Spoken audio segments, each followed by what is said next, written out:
유튜브 발표 시작하겠습니다. 발표의 진행을 맡은 KL 안대근이라고 합니다. 일단 저희 프로젝트명은 깐부라고 해서 오징어 게임 보셨으면은 아실 거라고 생각을 해요. 네. 그래서 깐부라고 지었고 PMS를 개발했습니다. 이쪽에 가서 추가적으로 설명을 드릴 건데 설명 전에 간단하게 팀원 설명하고 넘어가도록 하겠습니다. 네, 일단 프로젝트 리더를 맡은 안대근이라고 합니다. 컴파일러, ERD 메이커, 대시보드, 디자인 그리고 프로젝트의 총괄을 맡았습니다. TA를 맡은 윤주원님입니다. 스케줄러, 기댄 이슈 그리고 소켓을 사용해서 알림이랑 채팅 기능 구현해 주셨습니다. AA를 맡은 임태희님입니다. 게시판의 전반적인 부분이랑 프로젝트 리스트 부분 맡아주셨습니다. UA의 권영채님, 간트 차트, 칸반보드, 어드민 페이지, 로그인 콘솔, 그리고 UI적인 모든 부분을 총괄해 주셨습니다. 마지막으로 DA의 임창균님, 요구사항 정의서 페이지랑 멤버 세팅 페이지 맡아주셨고요. DB 튜닝 맡아주셨습니다. 일단은 PMS를 사용을 하셨을 거예요. 프로젝트를 진행을 하면서 레드마인이라던가 그런 PMS를 사용을 하시면서 일정 관리, 그다음에 간트 차트를 통해서 일감을 관리하고 프로젝트의 진행도를 확인을 하실 수 있었을 텐데요. 제가 그거를 사용하면서 불편한 점이 있었어요. 이제 팀원들 간의 코드 공유가 일단 너무 힘들었고요. 그 다음에 ERD를 팀원들과 공유를 하면서 보고 싶었는데 EXERD 같은 프로그램을 사용해서 하게 되면은 공유가 불가능하다는 점이 단점이었어요. 그래서 웹에서 컴파일러를 통해서 간단하게 코드를 구현을 해볼 수가 있고요. 그 다음에 ERD 메이커를 통해서 팀원들과 공유를 하면서 ERD를 확인을 할 수가 있습니다. 그래서 저희 메인 기능 중에 조금 특이한 부분들을 여기 화면에 보여드렸고요. 저희 ERD 세팅은 이런 식으로 만들어 놨습니다. 저희가 기술이 좀 특이해요. 네, 다른 팀에 비해서. 그래서 기술 설명을 잠깐 하고 넘어가려고 하는데요. 일단은 전반적인 UI 디자인을 피그마를 통해서 작성을 해줬고요. 형상관리 같은 경우에는 Git이랑 GitHub을 통해서 해주고 PMS 시스템을 저희도 썼어요. 레드마인이라고 해서 그걸 통해서 프로젝트를 전반적으로 관리를 했습니다. 일단 메인 기술로는 스프링 부트랑 Vue.js, JPA 이렇게 세 가지 기술이 있는데요. 간단하게 설명 한번 하고 넘어가겠습니다. 스프링 같은 경우에는 일단 타겟이 웹이 아니었어요. 웹이 아니었기 때문에 세팅도 번거롭고 굉장히 불편하죠. 그래서 그 사이에 이제 Node.js라던가 그런 프레임워크들이 치고 올라와서 스프링이 이제 위협을 느낀 거죠. 그래서 나온 게 스프링 부트예요.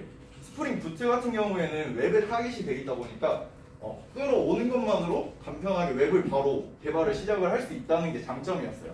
이렇게 저희는 일단 생산성을 향상시키기 위해서 이런 기술들을 사용을 해주었고 그래들 같은 경우에는 스프링 부트랑 항상 같이 다녀요. 이제 메이븐으로 사용을 할 수도 있는데 굳이 그래드를 쓴 이유가 뭐냐라고 하면은 메이븐 같은 경우에는 그래드보다 일단 속도가 느리고요.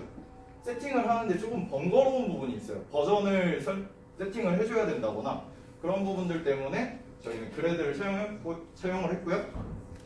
그래들 같은 경우에는 JVM 위에서 작동을 하기 때문에 메이븐보다 속도가 빠르다는 장점이 있습니다. 그리고 다들 마이바티스를 많이 쓰실 거예요.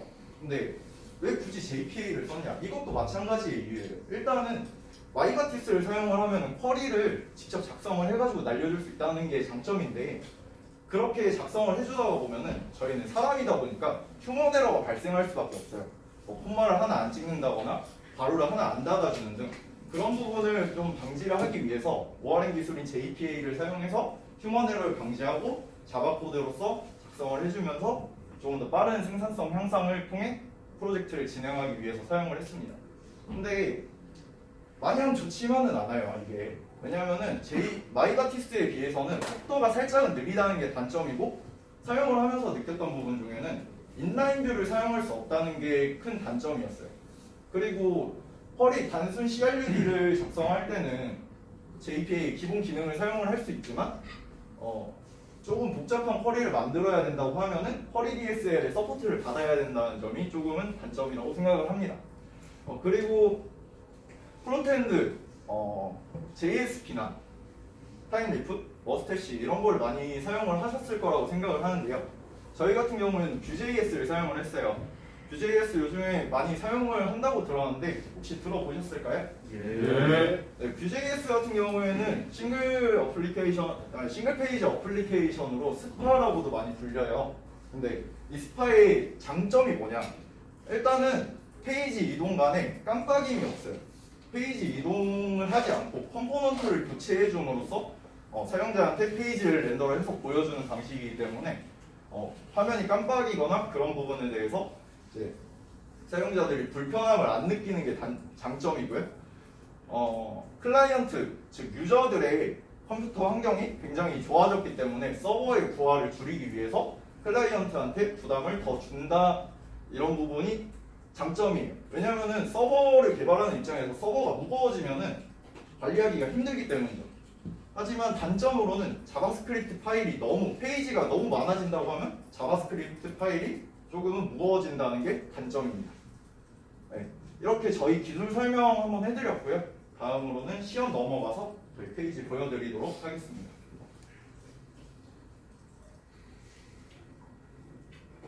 네, 일단은 저희가 호스팅을 해놨어요. 카페24를 통해서 호스팅을 해놨기 때문에 깐부.사이트라고 하면은 들어가서 보실 수가 있습니다. 그리고 화면이 깜빡이는 게 없을 거예요. 그래서 혹시나 화면 깜빡임이 보인다라고 해서 말씀을 해주시면은 제가 음료수 하나 사드리겠습니다. 와. 네, 일단은 여기는 이제 메인 페이지고요. 이제 메인 페이지에 이 동영상 같은 경우에는 웹M이라는 인코딩을 통해서 조금 가벼운 사이즈로 동영상을 인코딩해서 보여주고 있습니다. 이거는 실제로 저희가 작성을 한 코드고요. 그걸 디자인적으로 보여주기 위해서 웹M 인코딩을 사용을 했습니다. 하단으로 내려가게 되면 How to Use라고 해서 저희 프로젝트의 전반적인 내용을 확인을 할 수 있는 부분이에요. 처음 오게 되면 사용 방법을 모를 수도 있잖아요. 그래서 이렇게 카드 형식으로 넘기면서 사용 방법을 알 수가 있습니다.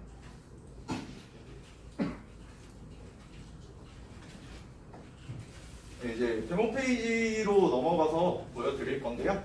데모 페이지 같은 경우에는 이쪽에 컴퓨터가 조금 느린가 보네요. 네.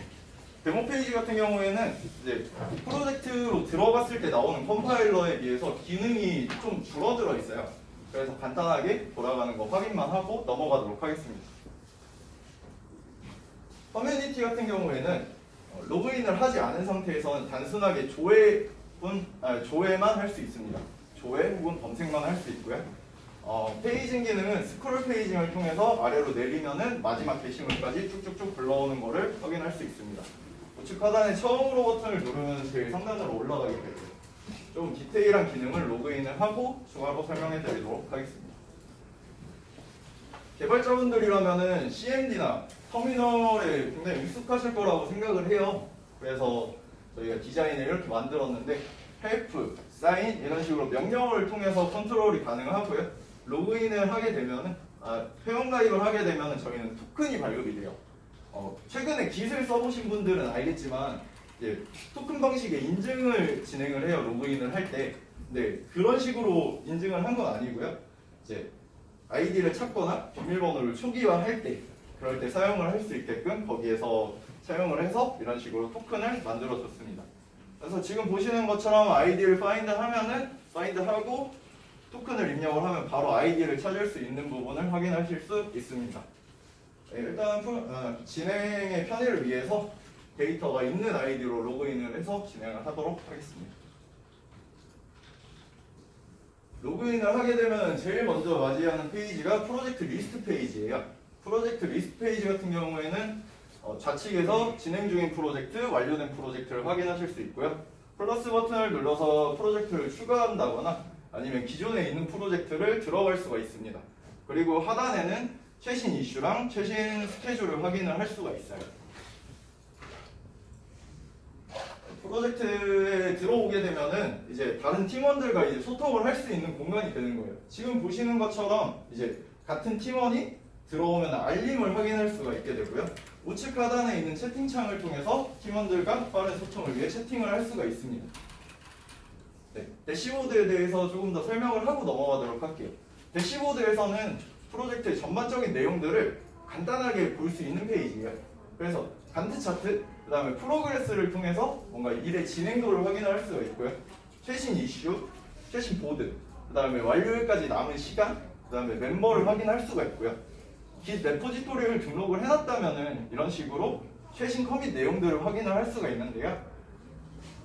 누르게 되면 깃 페이지로 가게 되고요. 이런 식으로 지금 커밋한 내용들을 확인을 할 수가 있습니다.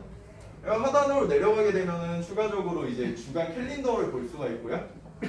리드미 마크다운을 통해서 이런 식으로 마크다운 에디터를 통해서 확인을 해줄 수가 있습니다. 리드미를.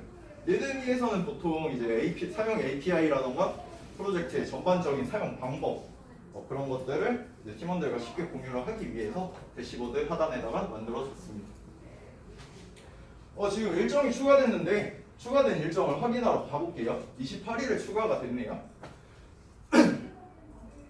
네, 지금 28일에 프로젝트 스케줄 추가가 됐고요.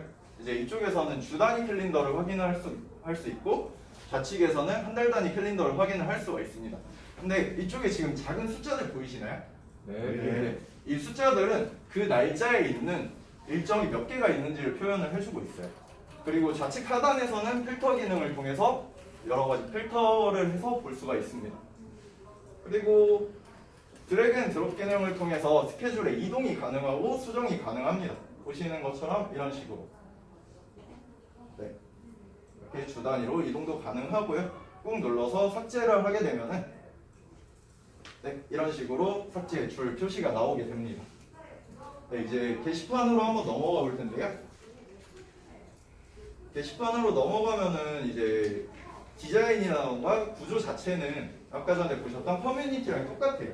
근데 여기에서 조금 더 상세하게 기능 설명을 해드리고 넘어갈게요.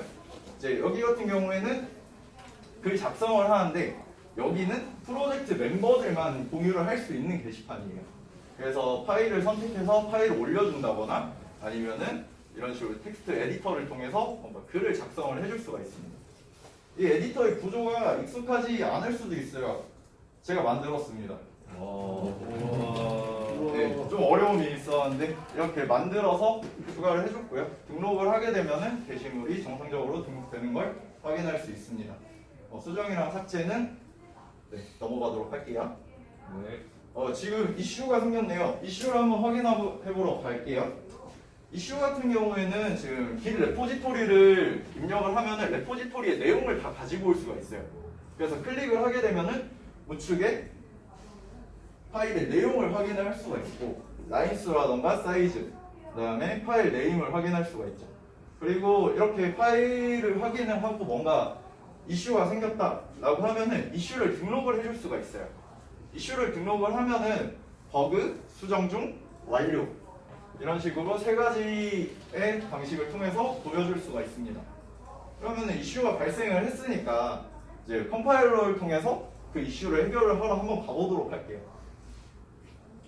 컴파일러에서는 이제 제가 더미 데이터를 이렇게 넣어놨어요. 네, 발표의 편의성을 위해서 넣어놨는데 이제 패키지 구조라던가 아니면은 네, 실행을 시키게 되면은 이제 이런 식으로 나오게 됩니다. 결과가. 이 결과가 나오게 되고 컴파일 에러 또한 잡아줬고요. 이거는 자바의 프로세스라는 클래스를 사용해서 리눅스 명령어를 통해서 자바를 컴파일을 해주게 됐고요. 그 다음에 파일을 생성하는 시점에 제기 호출을 통해서 위치를 찾고 거기에다가 파일을 아웃풋 시스템을 통해서 작성을 해줬습니다. 이렇게 자바 컴파일을 할 수가 있고 이제 데모 페이지에서는 확인하지 못했던 부분이 있는데요. 이제 하단에 보면 프론트라고 있어요. 이 부분은 간단하게 화면을 렌더해 볼 수 있는 페이지예요. 왜냐하면 저희는 웹 개발자이기 때문에 화면은 항상 중요하다고 생각을 해요. 그래서 그 화면을 팀원들과 같이 공유를 할 수 있게끔 간단하게나마 이렇게 렌더해서 결과를 볼 수 있게끔 페이지를 만들었습니다.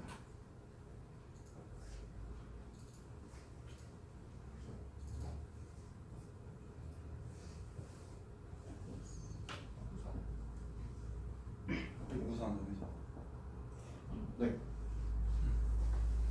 이렇게 넘어가게 되면 요구사항 정의서 같은 경우에는 이렇게 저희가 항상 기획 단계에서 요구사항 정의서는 거의 필수다시피 작성을 하고 넘어가는데요. 이게 없으면 프로젝트를 진행할 수가 없죠.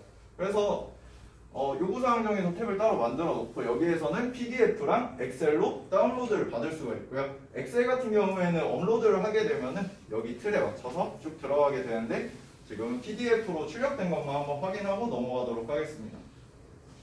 네, 이런 식으로 출력이 잘 된 걸 확인해 볼 수 있고요. 네, 지금 뭔가 버그 수정을 한다고 간트 차트에 알림이 왔네요. 간트 차트로 넘어가 볼게요. 네, 간트 차트는 아까 대시보드에서 보셨던 것처럼 이렇게 큰 간트 차트가 하나가 있고 이쪽에서 일감을 등록하거나 이쪽에서 일감 삭제를 할 수가 있습니다. 그리고 유저의 프로필 사진을 이쪽에 보여주면서 어떤 유저가 작성했는지 간략하게 볼 수 있고요. 누르게 되면은 담당자까지 상세하게 확인이 가능합니다. 진척도에 따라서 여기 프로그레스 바가 점점 차게 되고요. 그 다음에 상태 같은 경우에는 완료를 하게 되면은 대시보드에 프로그레스 바를 통해 프로그레스 바가 한 칸 늘어나는 걸 확인하실 수가 있습니다. 그리고 우선순위 같은 경우에도 낮음부터 시작해서 여러 가지 단계로 순서를 설정을 해줄 수가 있습니다. 네, 이제 화면 구현이 완료됐다고 하는데 넘어가 보도록 하겠습니다.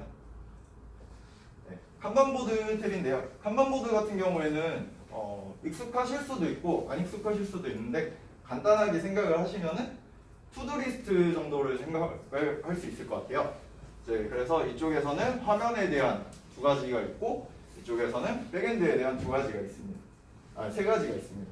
그래서 이쪽에서 플러스 버튼을 눌러서 배지를 추가하고 배지에 대한 내용, 다음에 색깔과 날짜를 지정해 줄 수 있습니다. 네, 그리고 드래그 앤 드롭 기능을 통해서 이렇게 위치를 옮기게 되면은 구현을 완료했을 때는 이제 팀 멤버들에게 알림이 가게 됩니다. 그리고 이쪽 같은 경우에는 지금 이 위치로 이동을 했는데 새로 고침을 해도 이 위치가 유지되는 걸 확인해 볼 수가 있어요. 네, 지금 보시는 것처럼 데이터가 정확하게 유지가 잘 됩니다. 네, 그리고 핵심 기능 중에 하나인 ERD를 한번 확인을 해보러 가도록 하겠습니다. ERD 같은 경우에는 자기 자신을 눌렀을 때는 빨간색 보더를 보여주고 있고요. 그 다음에 연관관계가 있는 테이블 같은 경우에는 보시는 것처럼 파란색으로 나오게 됩니다.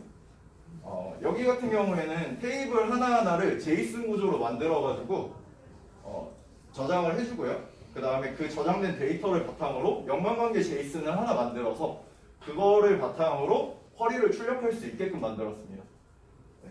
NoSQL을 사용을 해보셨다면 NoSQL의 원리랑 좀 비슷할 것 같다고 생각을 하고요. 네. 라이브러리 없이 직접 작성을 했습니다. 쿼리 출력 버튼을 누르면은 이런 식으로 create 쿼리로 먼저 테이블을 생성을 해주고 add constraint에서 연관관계를 잡아줄 수 있도록 쿼리를 작성을 해줬습니다. 마지막으로 세팅을 들어갈 수가 있는데요. 프로젝트를 만든 사람이 프로젝트 매니저가 돼서 그 매니저만이 세팅 페이지에 넘어올 수 있게 됩니다. 세팅 페이지에서는 프로젝트 이름 확인이 가능하고요. 프로젝트 기간의 변경이 가능하고 멤버가 부족하다면 멤버를 추가하고 여기에서 멤버의 권한을 바꿔줄 수가 있습니다. 그리고 프로젝트가 예정보다 일찍 끝났다고 하면 프로젝트 엔드를 통해서 완료 상태로 변경이 가능하고요. 프로젝트 딜리트를 하게 되면 프로젝트가 완전히 삭제가 됩니다. 삭제가 되면은 메인 프로젝트 리스트로 나가게 되고요. 프로젝트 리스트로 나가게 되면은 삭제가 된 거를 확인해 보실 수가 있습니다. 그런데 이제 프로젝트 멤버에 참여하고 있는 사람이 그 프로젝트에 정말 중요한 자료가 있다고 하면은 들어갈 수가 없기 때문에 그 부분을 관리자를 통해서 요청을 할 수가 있습니다.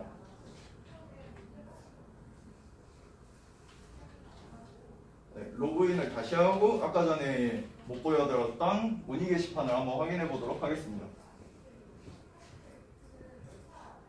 네, 문의 게시판인데 이쪽에서 문의를 남겼다고 했을 때 이쪽 확인을 하고 프로젝트 리스트에서 삭제로 되어 있는 부분을 진행 상태로 바꿔줍니다.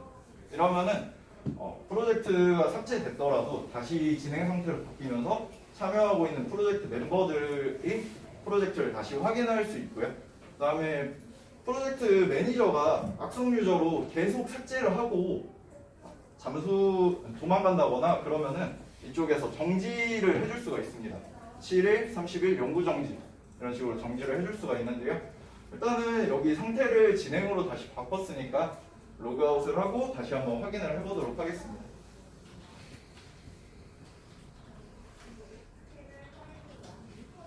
네, 지금 이렇게 다시 복구가 된 걸 확인하실 수 있고요. 저희 프로젝트는 이렇게 마무리를 했습니다. 혹시 질문사항 있으시면은 받겠습니다. 네, 없으시면은 저희 팀 다 나와서 소감 한번 얘기할까요? 네.